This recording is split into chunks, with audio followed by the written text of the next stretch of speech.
Here we go.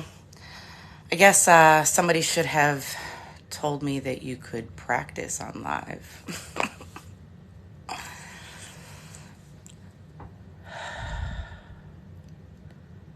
You're notifying.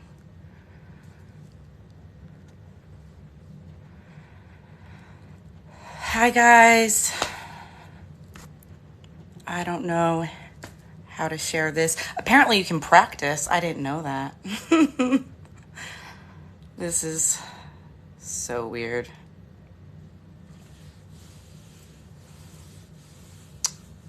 We are live. I don't know how to share that I'm live places. I should have practiced this. I have no idea what I'm looking at. This is like Greek to me. Oh, look at that. I can pause my live. I can mute my... I don't want to hear my voice. I don't know why you would want to hear my voice. Oh my gosh, I'm so nervous. Somebody should have told me that I could practice on here and use all the buttons and know what they all mean, because I have no idea what I'm looking at right now. You guys are looking at me in my living room drinking. You'll never know. I guess I'll start introducing you to people. This is my dad, and now a little bit of Alex and Felicia, and I take them with me wherever I go traveling, so I can take bits and pieces of them, and they can see the world with us. This has gone with me clear across the country, quite literally from New Jersey to California, and then back again with the kids, camping through every state, the four of us in a van. It was an amazing experience. Definitely recommend as a family building adventure.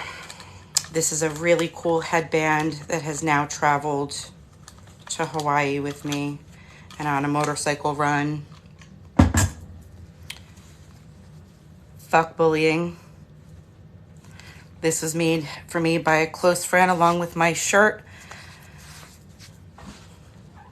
Y'all that know me know the meaning behind that. Very significant for our family. Wow, 62 people want to hear what the heck I have to say. Ay, I don't know what's wrong with you guys. And this is Ellie. We've had Ellie since I was pregnant with Felicia. This was like her first gift. She carried her around everywhere. This is how she learned how to sew. Her dad, Alex, taught her how to sew. He was the seamstress of the family. I can't tell you how many times he hemmed my pants. He didn't even have to measure me. He was so fabulous. That's why we called him Mr. Fabulous. I hope somebody is screen recording so they can send this to me, because I probably sound like a rambling lunatic.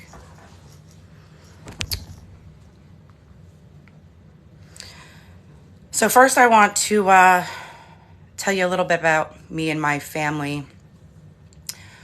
As most of you already know, Felicia lost her father. We lost my life partner 2 weeks before Felicia was found in that bathroom. It happened all very quickly, which I think was another factor into what happened on February 6th. But on January 9th, my life partner, Alex, found out that he had stage 4 pancreatic cancer. It happened very quickly. We really didn't notice the degradation that was happening right before our eyes, because it just happened so quick, and he just kept working, and he never complained, and he fought until the very last moment, literally. strongest man I've ever known, walked into this house on hospice. Alex went into the hospital on January 16th, and he left on hospice on the 23rd. He was in our living room on January 25th, surrounded by his family. He was a fighter, man. That's where we get this fight in us from. Alex worked for New Jersey Transit Police as a detective. He served our communities, this whole state.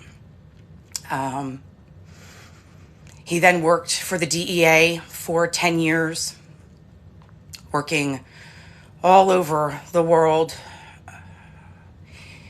He stood up for the little man. He came from a hard upbringing. He was old school in so many ways. He was kind. He was generous. His laugh was infectious. The best thing about him is that when you were with him, you knew that you were the most special thing in the whole world. And it didn't matter if you were a stranger. In that moment, he made you feel so special and so safe. And this is the world that we lived with for the last 12 years. Felicia, obviously 11. And suddenly he was ripped from us. Very, very quickly. And yes, I do believe that that had a factor into what happened 2 weeks later. We were all mourning. It was not easy for her to lose her king. She was his princess. She was everything to him. So when people say we didn't do enough, you don't know our family. You have no idea who we are.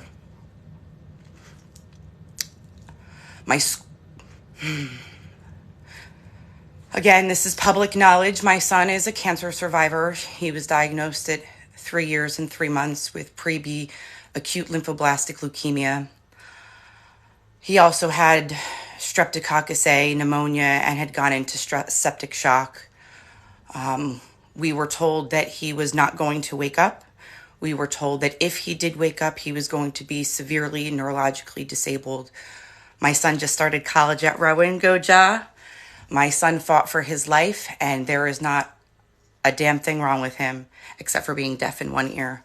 And that was for another issue, cholesterol granulomas. Again, you can find all of this out online. All you have to do is Google our name. We have worked tirelessly to help the Valerie Fund fundraising so that no other child has to experience cancers like Ja. And if they do, God forbid, they are comfortable while in treatment. Go Valerie Fund. I owe my life to you in so many respects. Not only did you save my son, but you saved me. That's when I met Alex and he joined in our fight, and I knew that he was the one for me. Felicia was brought into our big, beautiful world. December 19th, Happy Hope, my Felicia Mel, that's what her name means. And she was a light that just shined from day one. Oh, she was a force to be reckoned with. She was just so beautiful and smart and tenacious. And God, I could speak for days on how amazing she was.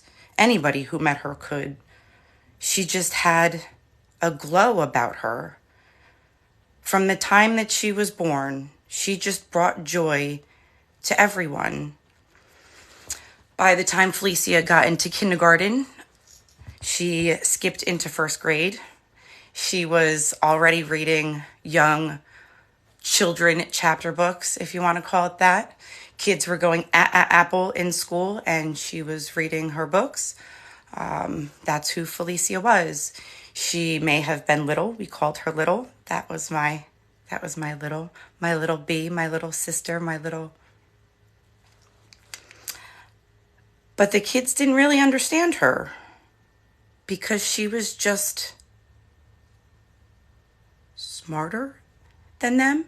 And I hate to say that. I mean, she did meet children who were exceptional like her, but she was exceptional. You can hear that in the voice message. That's why you're here, right?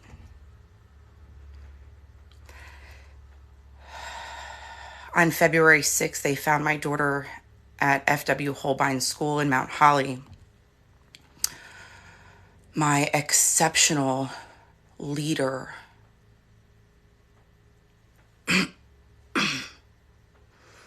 Felicia started school and was instantly picked on. And we're talking kindergarten. We're talking first grade. We're talking in New Egypt schools, because she believed she was golden and wanted to use the golden crayon, and her classmate got jealous and told her she was brown and had to use the brown crayon. And of course, the teacher intervened and told Felicia that she had to use the brown crayon and gave her a detention for being obstinate. Yeah, we fought that. We definitely fought that. We were not going to deal with that baloney. That was the beginning of our fight.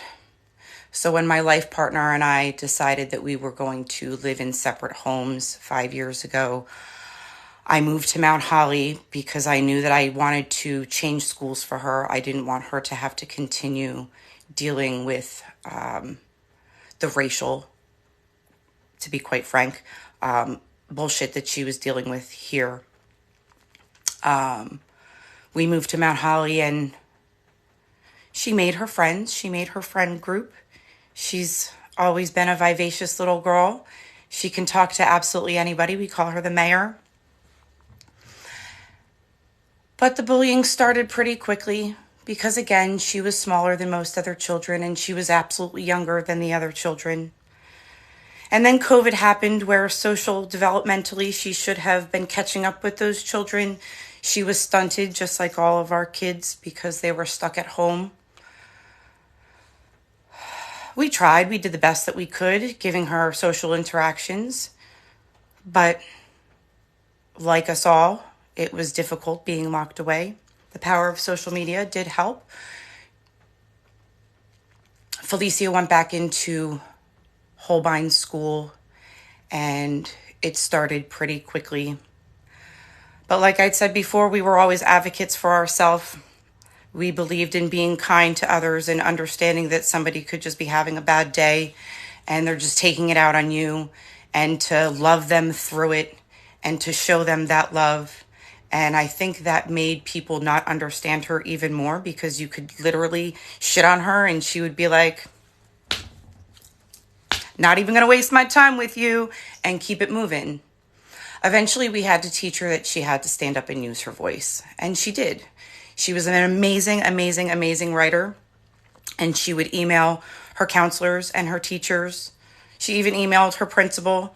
That was more along the lines of starting clubs.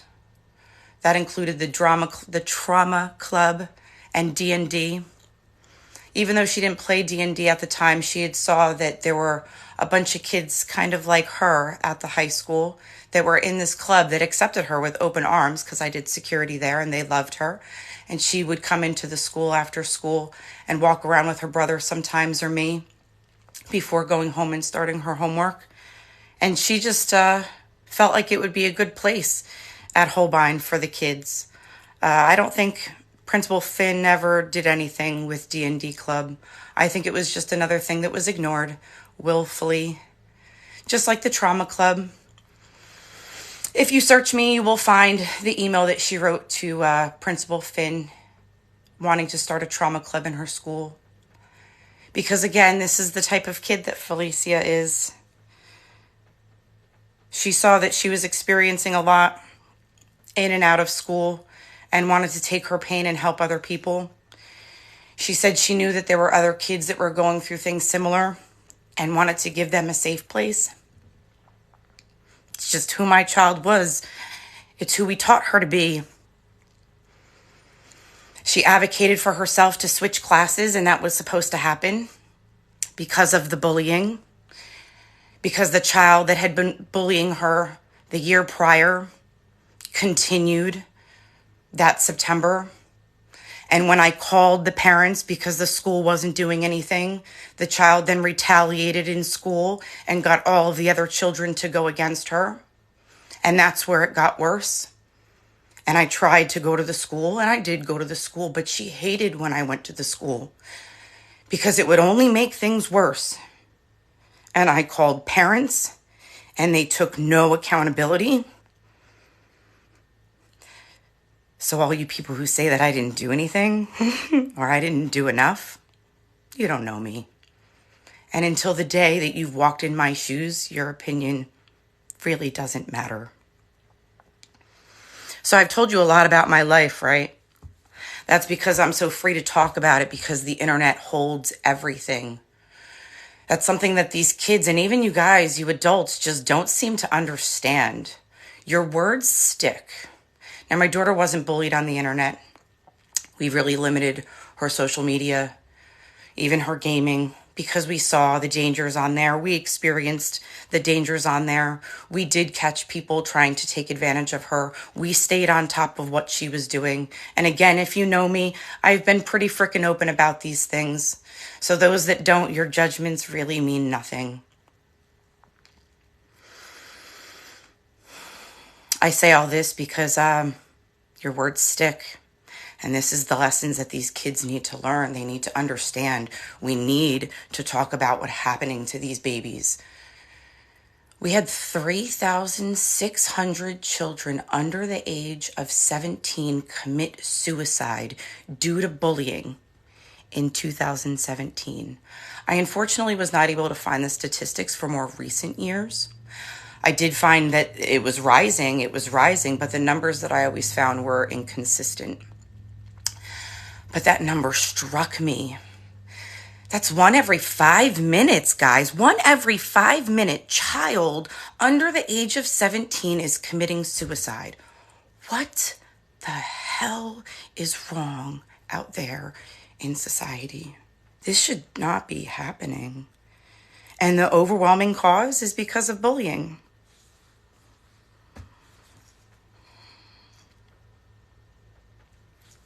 I went off on a tangent. So I'm going to teach you a little bit more about my daughter, because I told you I want to clear up some inaccuracies. My daughter is a part of the RAC in her school. That's the Random Acts of Kindness. She was also a part of the Pride community within the school.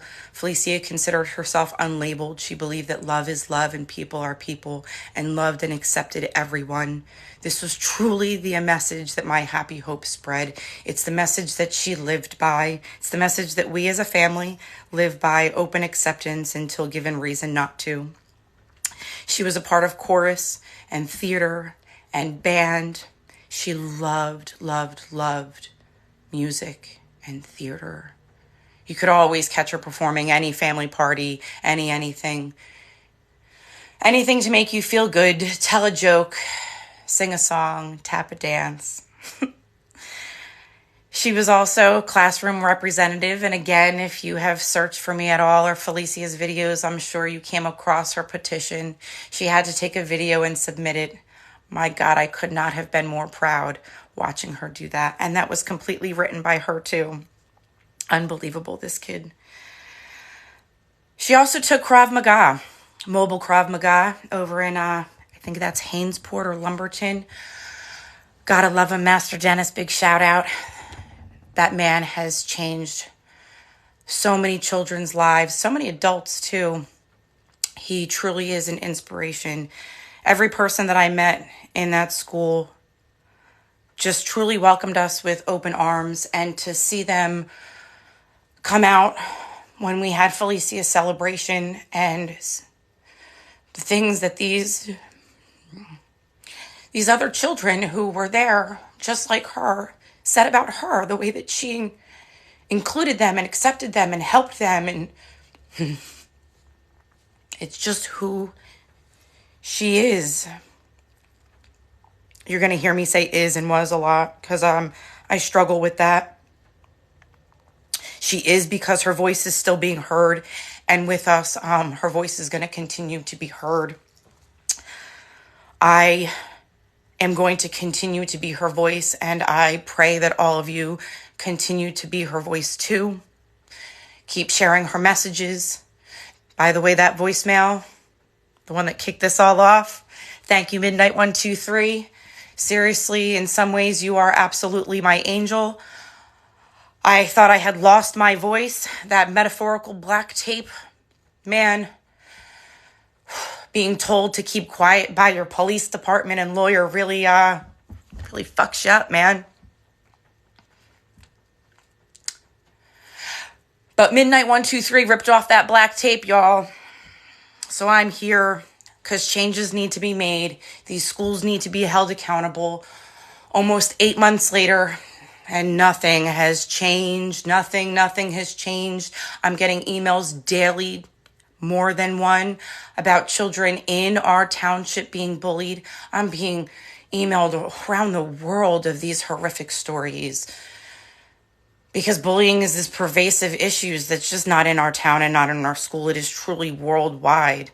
But to hear that so many children in my school have been pulled because nothing has happened, that they just let my daughter die in that fucking bathroom and they didn't do anything. They place stickers in their window, no place for hate, but you make no changes. Nothing. Well, it's time for some changes, guys. These schools, they have HIB policies, right? And we all know that these HIB policies don't mean jack. They aren't even being audited by anybody. They're writing 0 in there. How does a kid die in your school and you have no HIB policy, HIB infractions? Oh, I start shaking so bad, I get so angry. There needs to be an organization that goes into all of our schools and audits these schools. And that is one of my propositions. That is the law that I am looking forward to pass. So I need your help. I need your help, y'all. Somebody called it the Loalbo Law. I'm not sure if I'm settled on that, but laws need to be put in place. Procedures need to be put in place to be able to audit these schools, because we all know that they're lying. We all have examples of this. Flood my inbox of your examples. I want to hear all of your bullying stories and what you did and how the school did nothing. Call these schools out. I have another challenge for you guys. I want anybody that knew Felicia to send me a video of how you would describe her. A few words, a sentence, a paragraph, a fucking dialogue, I don't care. Send me how you would describe Felicia Mell. I want to hear it. I want the world to hear it. I would like to put together a video describing her, memorializing who she is, and getting the voice out to others. If anybody has any editing skills for this video, I would be appreciative, because I don't know how to do that stuff quite yet. This whole TikTok thing, I'm learning. Y'all are commenting. I'm not even looking at my screen. I'll go through all that later. Hopefully somebody is recording. Nervous as heck, y'all. Trying to picture you naked, but I don't even know who's here. So, use humor to deal with the stress, cope with it all.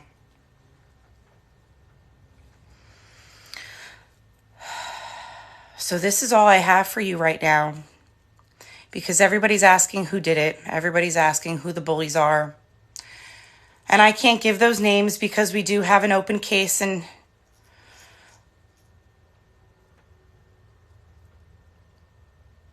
y'all know who you are.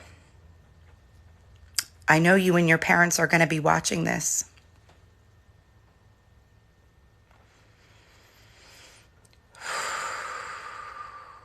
This will be my first of many. I will figure out what the heck I'm going to say next time to expand on more of what I want to say. I'm going to close in saying my heart goes out to all the other kids that are experiencing this. Mamas, my mom, Stay strong. Fathers, stay strong. Keep reporting it. Keep telling your child how much they're worth it. Put them into some kind of martial art. Teach them self-love. Get them into therapy. Lord knows that helped Felicia. Keep advocating for yourself, for your child, for your community members. If you see something, say something. Put it in writing. I thank God she put so many of those incidents in writing to the school. They know exactly what they did. The evidence is all there. And no, I'm not going to share that because, again, there's a case.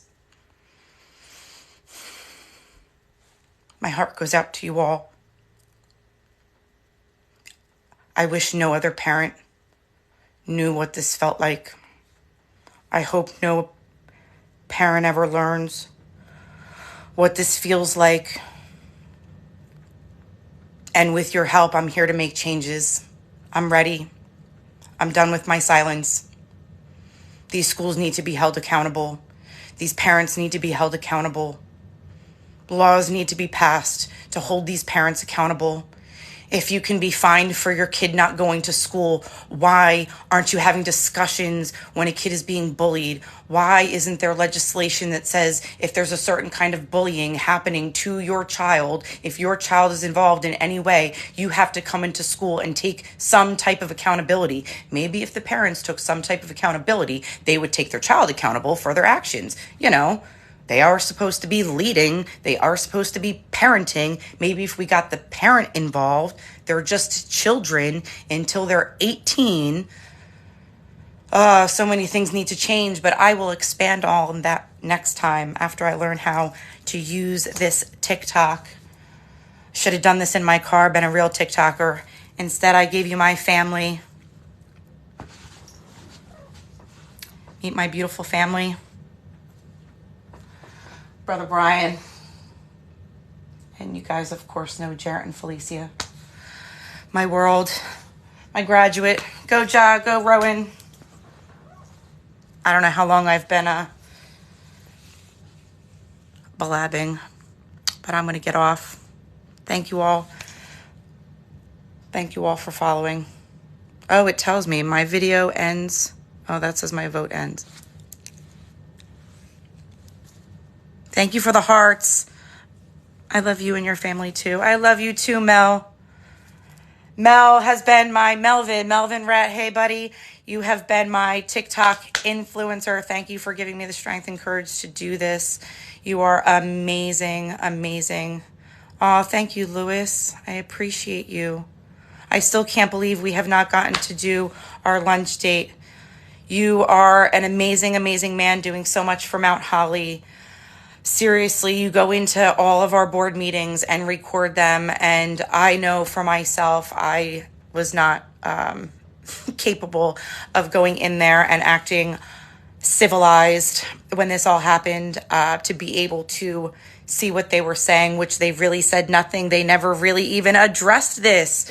Nothing. People, come on, wake up again. All of this is posted. You can go and watch it. This school has literally swept this under the rug. I get so mad. I'm afraid I'm going to rip Ellie's head off when I get mad, so I keep putting her down. Maybe I need to hold my baby. So I made these bracelets, Felicia's fingerprints, and on the back it says, strong people stand up for themselves, but the strongest people stand up for others. Felicia's fingerprints. This is what we stand for, y'all. Felicia's fingerprints. Thank you guys so much for coming. I'm done rambling because I don't know what the heck I'm doing. I don't even know how to end this.